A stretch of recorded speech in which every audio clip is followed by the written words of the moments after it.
I was everyone's favorite morning radio personality. Then I got kidnapped. You're going to be the host of my horror anthology podcast. What? I can't do horror. I'm too cheerful and upbeat. I can fix that. And that's how I came to be your host. I may be disembodied, but I'm still happy as Slocum. So sit back and let us invade your safe space. It's the Tales from My Box podcast. Discretion is advised.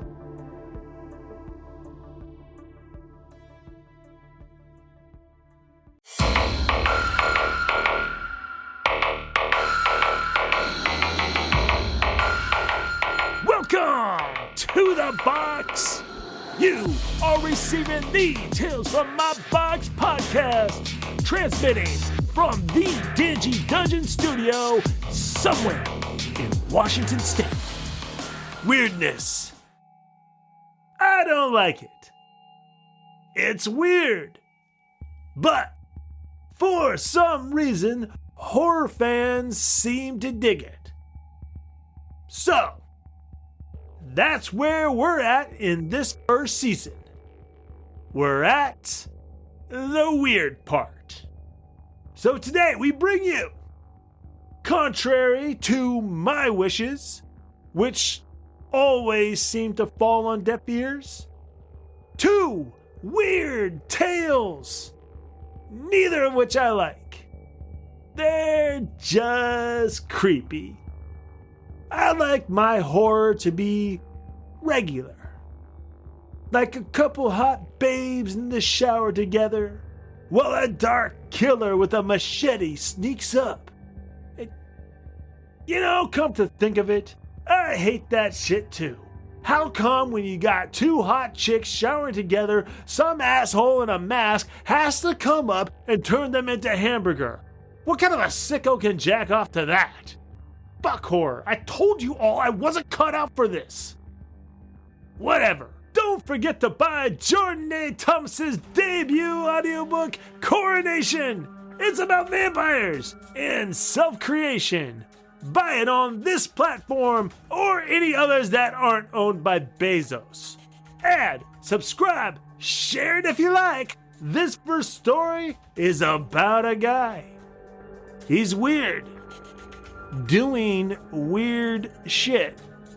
Today's triggers include, but are not limited to, weirdness, worms, and a bad Tom Waits impersonation. Stick around for the second story.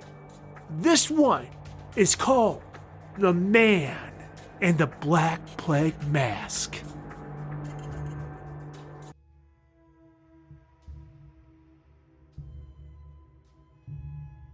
What's he doing in that window? He's just sitting there in front of his pane glass living room window, staring out. He has this bizarre leather plague doctor mask on, the kind with the weird goggles and bird's beak, and he's just sitting there every evening at twilight, ever since he moved into our quiet neighborhood. None of us neighbors go to see him. We know 2 families next to him are scared to death. Their kids don't even go out anymore. And all he does is sit there. I'm right across from him, and I watch him through the curtains. I've called the police before, but it's not illegal to be weird. The cop went over and knocked on the door anyway. I asked him what happened, and he just kept walking back to his car. looking like his mama just died. What's he waiting for? He just sits there. I've never seen groceries delivered, and he's never been out. Maybe he's waiting for someone. Maybe he's waiting for me. I pull open the curtains for the first time in weeks. Maybe I'll stare back into him. I take my seat, ready to give this clown a taste of his own medicine. Eye contact. Gotta make eye contact. Let him know that he isn't. There's worms. Worms. Worms are coming up from his lawn and crawling out onto the sidewalk. 75 degrees and sunny. That's mass suicide. Oh, this is not natural.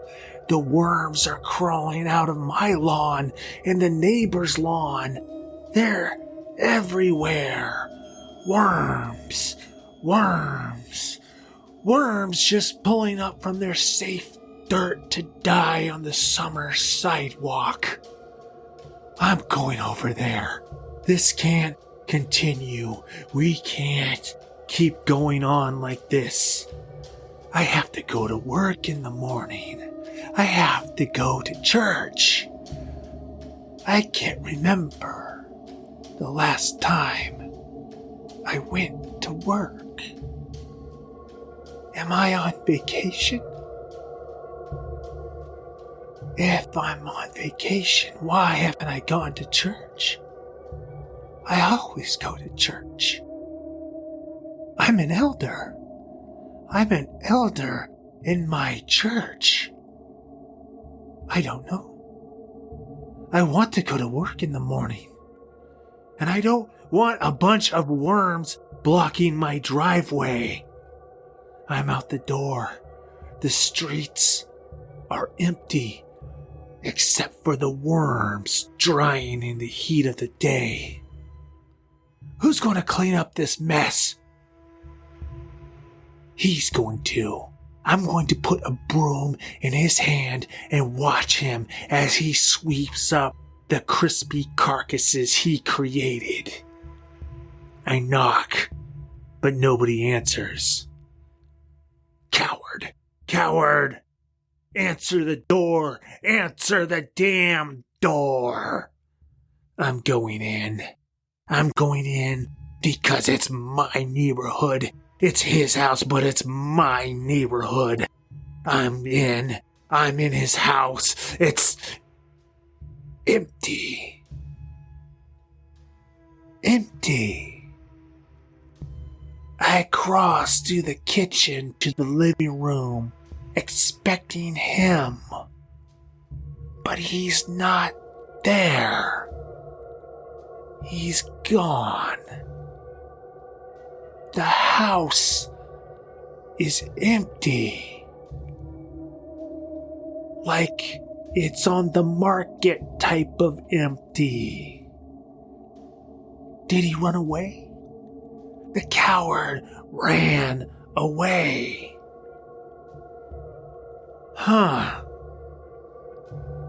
He knew what was coming. Didn't want to face it. I don't blame him. His stool is still here. I take a seat. I don't see any sign of food or drink or any sign of habitation. This is where he sat, staring right into my window. And there he is, in my house, in my living room, staring back at me. He's in my house. That piece of shit is in my house with my family. My family. Wife, kids, household pet. No, there's never been a family. No pet. Just me. Working every day. Going to church. Working at the lab. Going to church. Working at the lab. Going to church.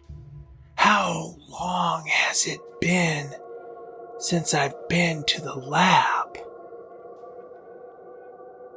How long has it been since I've been to church? He's just staring at me. This can't go on. This has to lead to something. It has to come to a head. There's dead worms everywhere. What does he want? I'm out the door, into the street. The street I lit fireworks on and passed out Halloween candy and celebrated every season like it was my last. But I didn't do that. I just went to work every day. In church. Kids didn't trick or treat me. They didn't know me. Not sure they ever said hi to me. Where are all the kids anyway? They used to play out in the street. It's probably all these damn worms scaring them off. I'll fix it. I'll get rid of these worms and run this creep off. Kids can come back. Maybe I'll buy a basketball hoop and play with them a little. I can probably still shoot. Let them know their neighbor, the guy who works in the lab, the guy doing all that research, important stuff that I can't talk about at the lab and at church. They don't need to know the details, just that it's important. Maybe one of them has an aunt that's single and wants to be my wife and come to church with me. I cross over into my driveway. What the hell was I doing? I was getting rid of that freak. The freak with the beak. I walk over to my car. 57 Chevy Bel Air. The envy of the neighborhood. The envy of the neighbors I don't know. Got a gun in my glove box. Smith & Wesson 38 Special. The fear of the neighborhood. The fear of the neighbors I don't know. And I haven't seen in a long time. When was the last time I saw anyone out? And where are all these damn worms coming from? I lean over to unlock the car and rear back suddenly.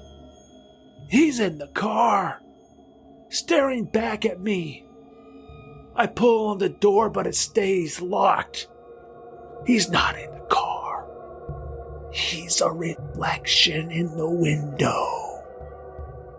I reach up and touch my face, feeling around the mask I'm wearing. How long has it been here? Why am I wearing it? And why can't I get to my gun? I stepped back toward my front door. The door I walked out of not that long ago. How long ago was it? Where is everyone? What did I do? I remember being at the lab and the church. I made this mask at the church. It's not an ordinary plague mask. That's the secret to all of this. What happened at the lab?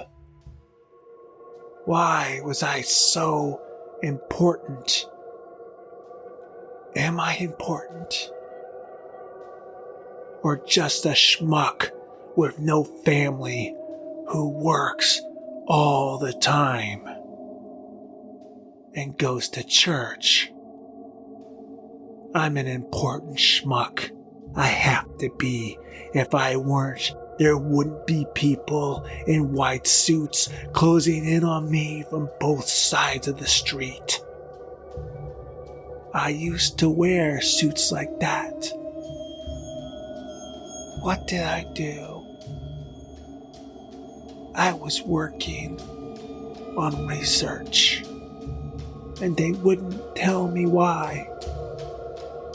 There was no reason given. Just make it happen. It was my job. It was my duty. But my duty was to my church. It was to God. And God wanted to start over on earth. I'm not going with the men in suits. I'm going to heaven to be with my Lord. I'm going where I belong, and everyone will remember my name as the one who freed them. I step out into the middle of the road. White suits, 50 yards away.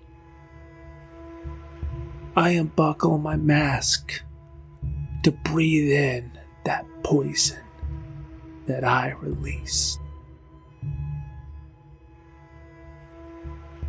Well, I don't know who's left to talk to after that one. But thanks for making it this far. Moving on quickly to the next weird tale. But first, let me remind you that the guy who wrote the last one also wrote a 10-hour audiobook called Coronation. And I now have to try to sell it to you in between that last one and this next strange story that takes us out to the furthest reaches of the Alaskan wilderness, where some dipshit went willingly. Today's triggers include drowning, freezing to death, and implied sex with a teenage minor. So if you want a great audiobook, buy Coronation by Jordan A. Thomas. If you want to be freaked out, stay tuned for Jordan A. Thomas's tundra tale he calls Tanana.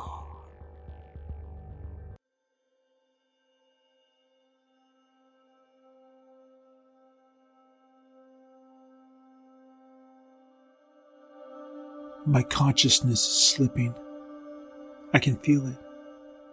Everything is getting fuzzy as I step into the water of the Tanana outside my little cabin in the middle of the woods outside of Fairbanks, Alaska. It should be cold. Too cold to stand. But I moved in and don't feel a thing. I know my name is still Winston. I remember waking up this morning I remember opening my eyes and seeing that little dead native girl staring at me through the tiny window, waiting for me, the way she had been for over a week. I closed my eyes and pretend she wasn't there. Then I woke up with her kissing me. She was too young to be messing with, but I messed with her anyway, because I wanted to. I didn't want anyone to find out. She didn't say much, just, "I love you. I love you," over and over again, until she finally drove me crazy. I wasn't crazy before. It was her that made me that way. If she had just said anything else, been any kind of company, any conversation at all, but nothing, just "I love you," in this hopeless, dependent voice, the way a leper would cry out to their savior. But she wasn't a leper, and I wasn't her savior. I am, a predator, a murderer, guilty of a crime too vile to be forgiven. And so, I sink myself into this river up to my knees to take my Arctic baptism as pieces of ego begin dropping out of my memory, and I become one with the Tanana, one with Alaska, the land that lured me in and is now devouring me. She is an agent of this land. She is the land. She preyed upon my weakness and made me into a killer. She, her name was always she or her, because I never learned any other name. Just, "I love you. I love you," over and over again until, wait, I've thought that thought already. I'm just repeating myself. Who was Winston before he came here? I don't remember. But he wasn't from Alaska. Winston survived the winter at the top of the world and should be rejoicing with the coming of spring, the thawing and breakup of the river. I'm up to my thighs, and I shouldn't be able to stand the cold. Winston. I need to remember my name. Winston. Winston picked up the girl off the highway, brought her back to the cabin just before the first snowfall. Winston had his pleasure with her and didn't mind her silence at first, but more snow came, and the temperature dropped, and she never asked to go away, never wanted to leave.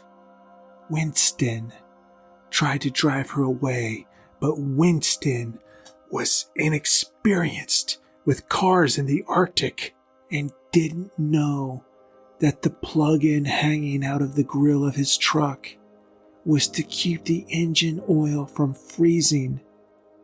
So Winston couldn't drive her away, couldn't ditch her and run. That's all Winston wanted to do. But now he was stuck with her, and all she would say was, "I love you." Winston was still saying he wasn't a murderer yet. Winston had crossed the line of good taste. He had crossed the line of the law, maybe, but he hadn't committed the unforgivable sin.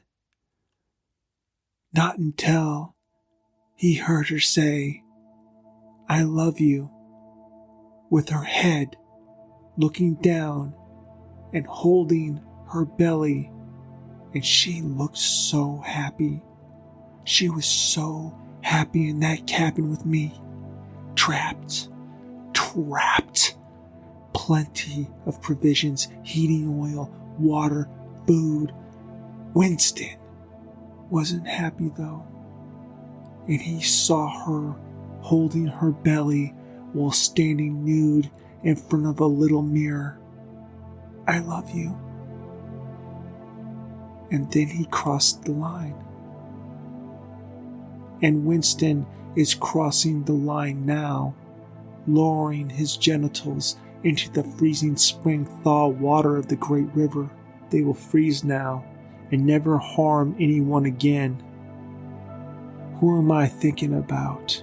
Who am I thinking about? Who am I thinking about?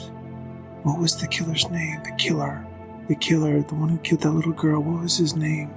What's his name? Sounds snotty, like a rich boy. He was a rich boy. The killer was a rich boy. The killer was a rich boy who came to Alaska to prove he could, and the killer got an opportunity, was given an opportunity, and he took it. The killer had the opportunity to stop the madness, but he didn't. The killer could have opened the door. The killer could have opened the door. Winston could have opened the door. Let the girl back in the cabin. The killer could have heard her cries of agony as the frigid cold destroyed her, but somehow he wasn't human anymore. Or ever. I'm not sure. He knew the age of consent in all 50 states. The killer did. What was his name? He thought it was funny. Didn't know the capitals, but knew how young he could go without getting in trouble. The killer. Winnie. Winston. He sat on the opposite side of the cabin door on Christmas Eve in his warm cabin, and he listened to that little girl die.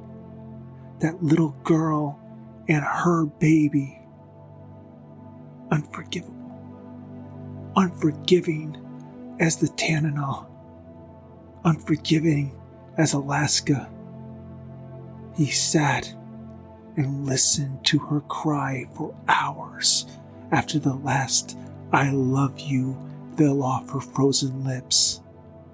And the killer woke up Christmas morning to bright sunshine.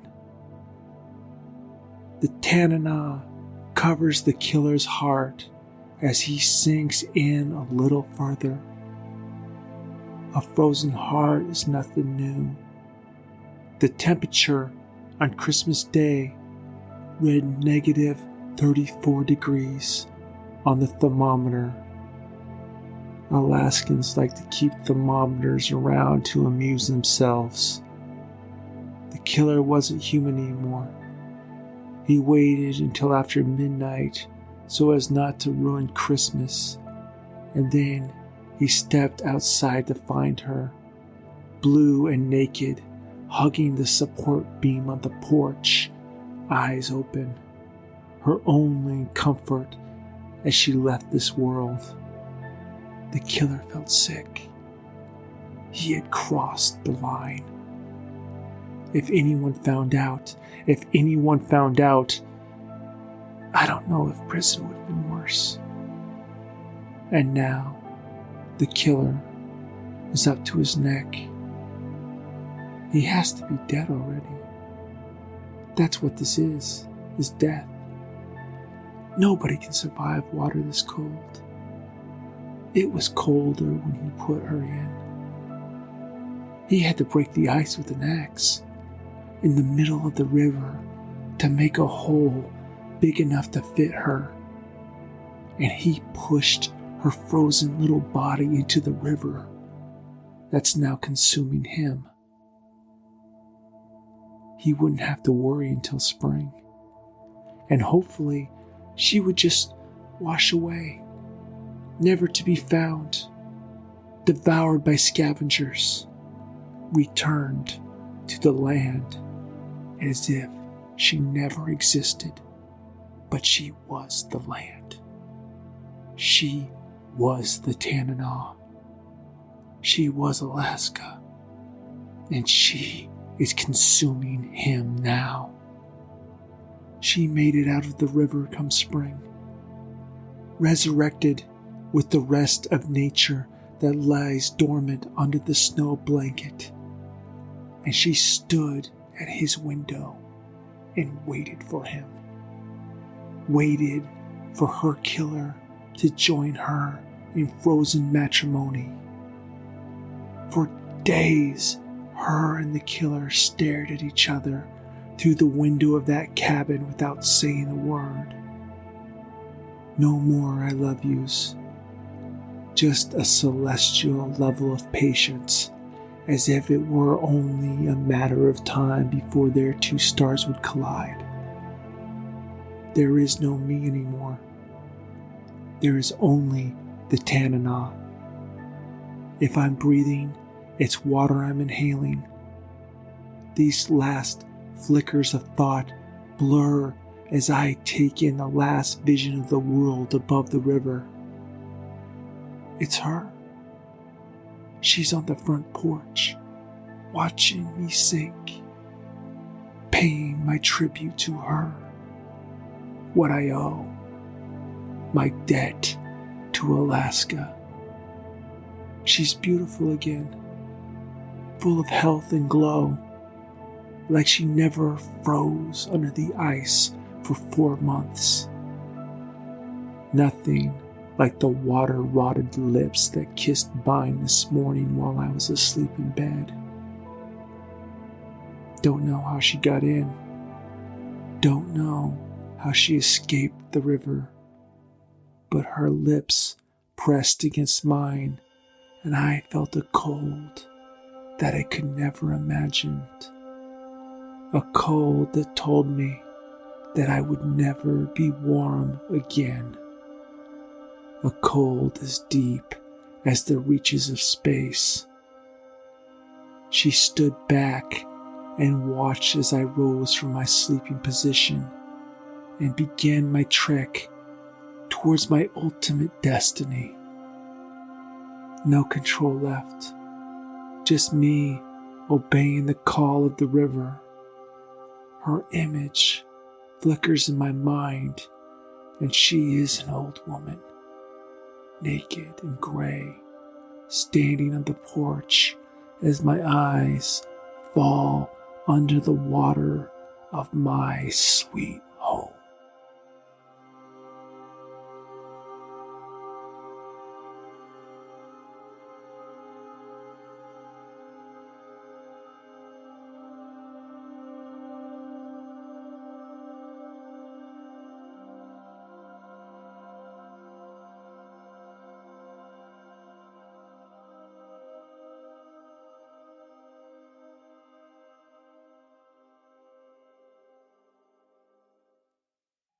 Okay, that's that.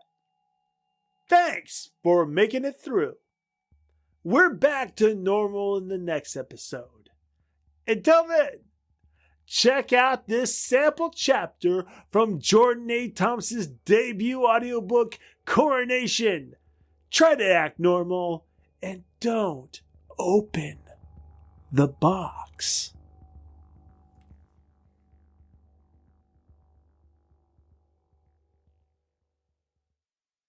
Keegan, Chapter 18.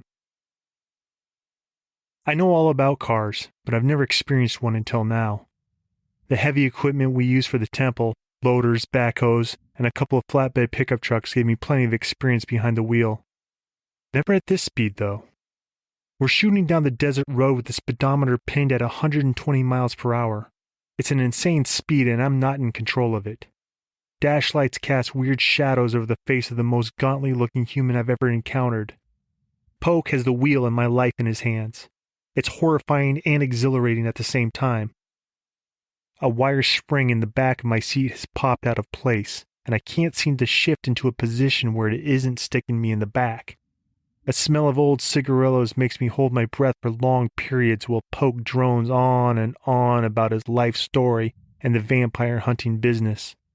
What I've learned so far: if you sever a vampire's head clean off the neck, The head will remain preserved, and you can turn it in at a clearinghouse and collect a bounty.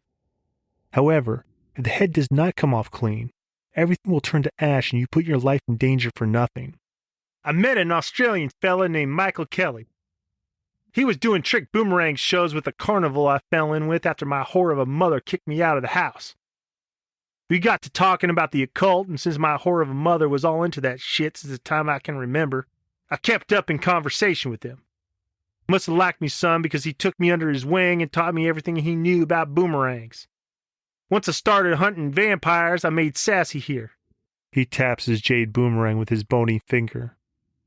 He has the damn thing mounted on his dashboard, as if we might have to battle a vampire while going 120 miles per hour. Kind of a tribute to the master. Poke chatters non-stop for an hour. The calf muscles in my leg begin to cramp up from the nervous contractions I'm making. We can see maybe 20 feet in front of us. Anything appearing in the road becomes instant death. But Poke seems unfazed by it all. He keeps talking and talking. I rode solo for a long time until I met my wife, Judy Mayflower, the love of my life. We were both trying to collect a bounty on Adam Silverspike. He was a famous first-generation ghoulie, older than the Bible. Silverspike was about to split my dome with some ancient battle axe when Trudy came up behind him and rolled his head. Saved my life. We never left each other's side until the day she died. He's making me think of Lexi right now. We spent all our lives together, and when it came down to it, she'd rather stay in our little village and die than run off with me. I'll get over her.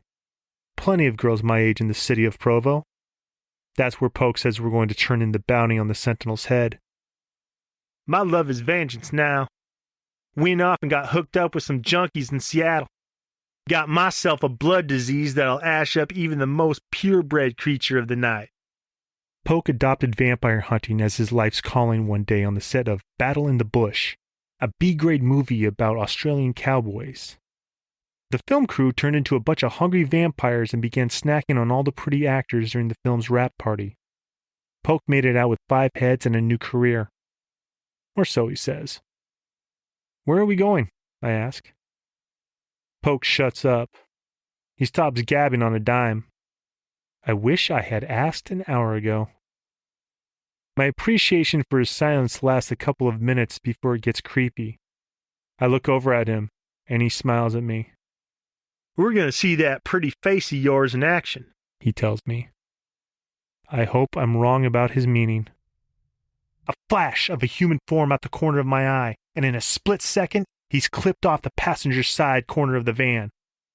Poke keeps the gas pedal down without a second thought to the person he just hit. I look up in the rearview mirror and watch as the guy laying in the road gets to his feet and starts walking down the road as if nothing happened. He's dead already, kid. Don't give him a second thought. There are plenty of them waiting for you.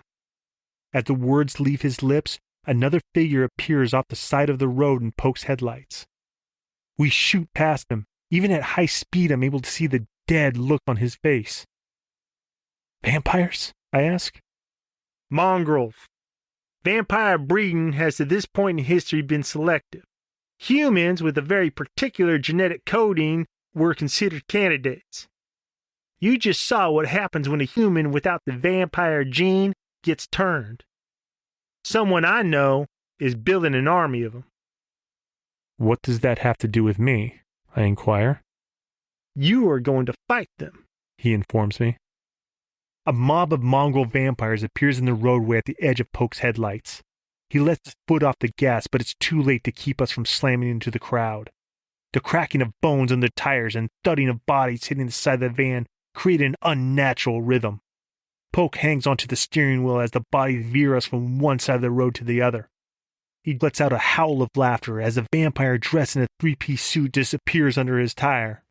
You want to know how my old man taught me how to swim? No, I say.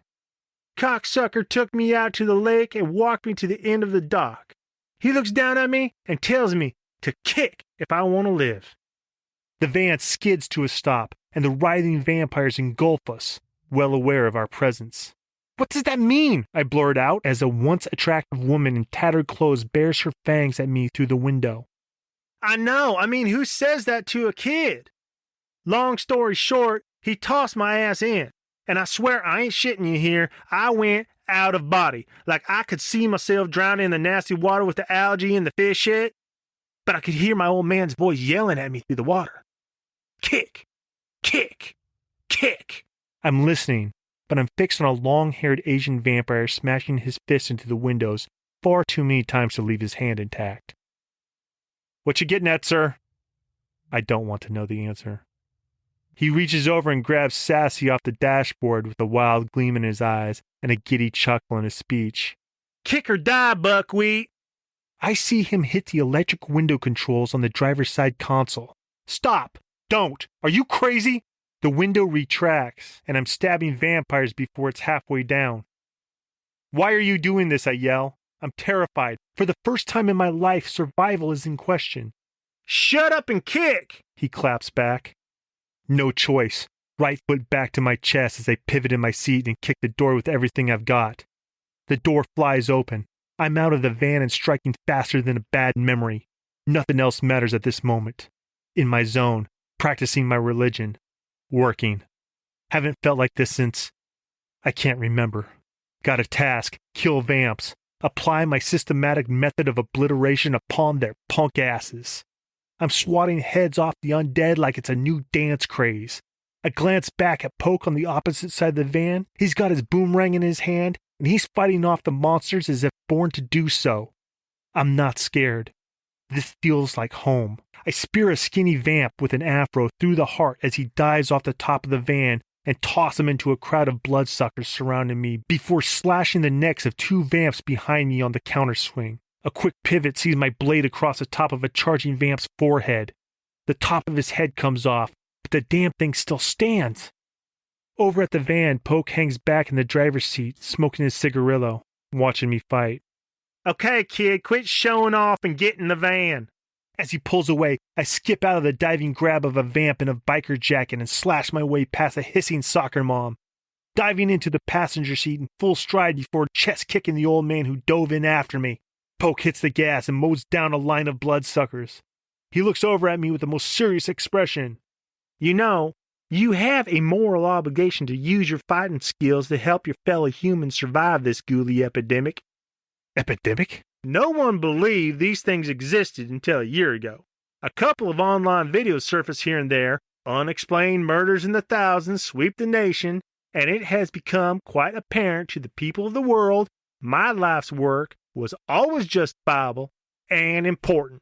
I do believe myself a chosen one of sorts, and I would like to extend the invitation to you to join me. He nudges the steering wheel to clip a vamp with the corner of the van. I don't owe anybody anything, I reply. Silence. Seems like a full minute. Disappointing, Poke deadpans. You can make a buttload of money. He gestures to the head of the village sentinel perched on the console between us. This guy is rare. He'll fetch a couple grand easy. I'm going to take you to Provo. You'll see how bad it is. If you want to collect this bounty with me, I'll be happy to give you a cut. You kind of helped. How did you know where to take me to fight the vampires? Poke takes a long drag off his cigarillo and thinks well before he speaks. The thought process shows in his face. He's weighing all the angles to decide whether it's a good idea to tell me or not. They seem to be migrating toward your village.